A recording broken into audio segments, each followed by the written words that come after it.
O GT de rastreabilidade da Mesa Brasileira de Pecuária Sustentável se reuniu na semana passada com o Ministério da Agricultura para apresentar ao governo o plano para uma política pública nacional de rastreabilidade. Vamos saber mais detalhes então dessa conversa e desse plano com o coordenador do GT de rastreabilidade, o Aécio Flores. Aécio, seja muito bem-vindo aqui ao canal AgroMais. Bom dia. Bom dia, Felipe. Tudo bom? Tudo bem, é uma satisfação em recebê-lo. Aécio, conta pra gente então sobre esse encontro, por quem vocês foram ouvidos lá no mapa, enfim, do que se trata, enfim, esse plano apresentado por vocês. Bom, o GT de rastreabilidade da Mesa Brasileira vem trabalhando já há algum tempo, junto com a cadeia, no caso, que ele representa, numa proposta para um plano de rastreabilidade factível para o Brasil, vamos dizer assim. Quando a gente fala factível é que saia essa sugestão do setor, né? Então, na Mesa Brasileira, a gente tem lá desde o setor produtivo até o varejo. Então, a gente conseguiu juntar a cadeia da carne para apresentar uma proposta, no caso, para o Ministério da Agricultura, para a efetivação de um plano, uma política pública de rastreabilidade individual no Brasil. Então, com esse objetivo e a partir desse plano feito que a gente fez no decorrer desse ano de 2023, a gente se reuniu com o secretário Carlos Goulart, que é o secretário de Defesa Agropecuária do país, lá no MAPA, na semana passada, para apresentar um overview do que é essa nossa política, o que é esse plano de política pública que a gente desenvolveu, né, para mostrar para o MAPA que o setor está, vamos dizer assim, atento a esse assunto, né, e está disposto, no caso, junto com o MAPA, consolidar um programa de rastreabilidade individual no Brasil que dê as garantias que a gente hoje precisa apresentar tanto para o mercado externo e principalmente para o mercado interno, para o consumidor nacional.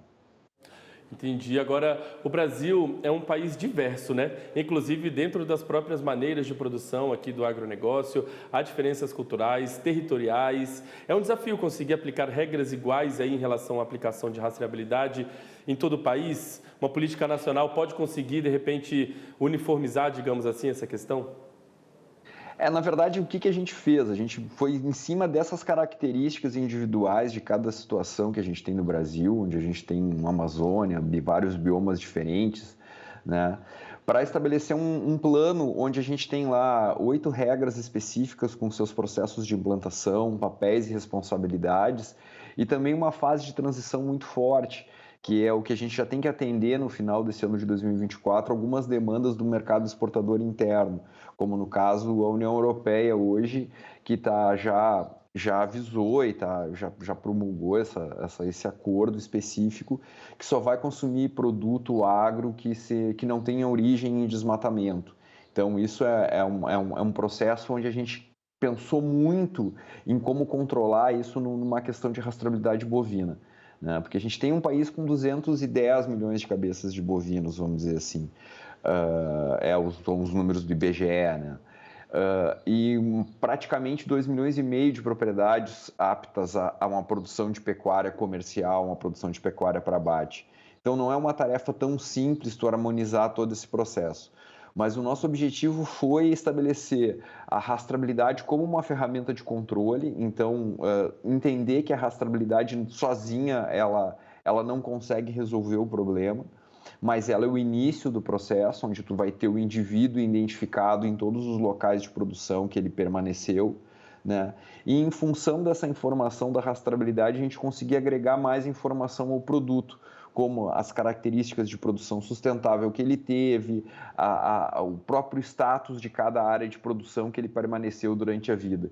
Então, a partir desse modelo, a gente consegue entregar o objetivo da nossa política pública, que é ter um animal identificado do nascimento até o abate e entregue, no caso, para o frigorífico com toda a conformidade específica necessária hoje que os mercados estão cobrando e também com uma visão bem clara para o consumidor interno nacional.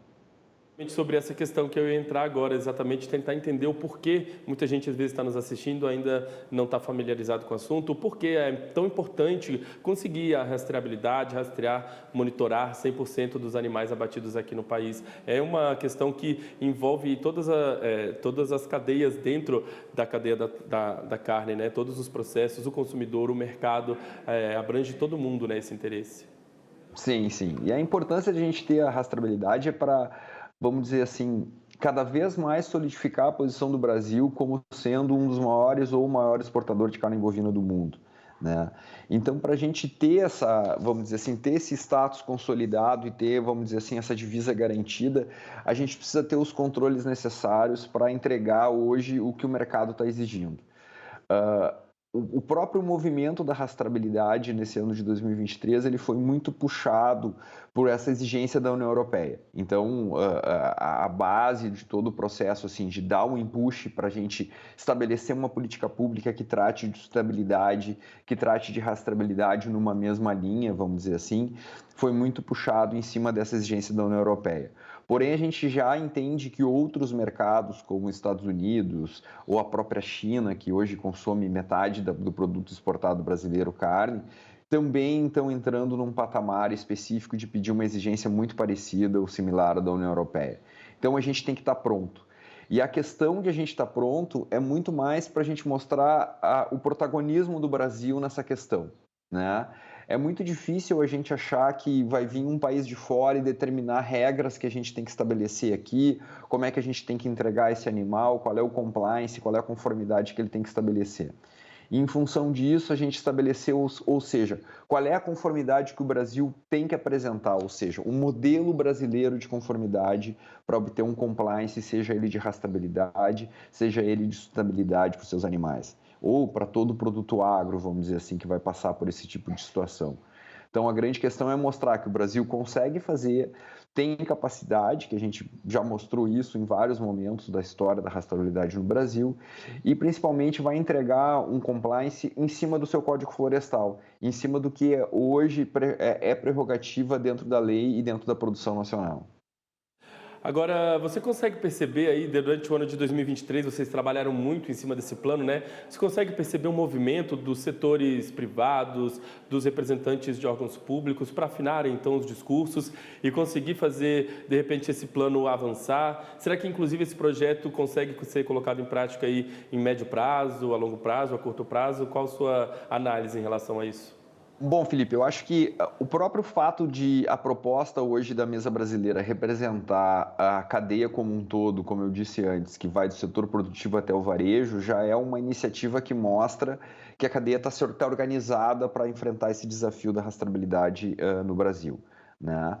A intenção de a gente apresentar isso primeiramente para o secretário Goulart na SDA é porque a rastreabilidade é uma ferramenta de defesa agropecuária, é uma ferramenta de sanidade. Então, a gente tinha que estabelecer um ponto de convergência com o Ministério, que é mostrar que a gente está dentro do mesmo caminho, está seguindo o mesmo processo que eles estão correndo atrás.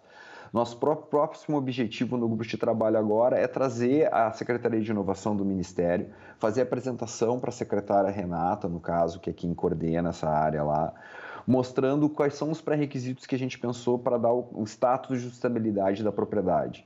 E, por fim, a gente quer, já no início da primeira quinzena de janeiro, entregar o documento de uma maneira formal, tanto para o secretário Goulart, como para a secretária Renata, como o ministro Fávaro, mostrando que a cadeia está disposta a, sim, conseguir, que nem tu comentou, a gente ter uma implantação no médio, principalmente no curto prazo, daqueles processos, daqueles procedimentos que a gente estabeleceu como sendo uma política de rastreabilidade ampla para o Brasil.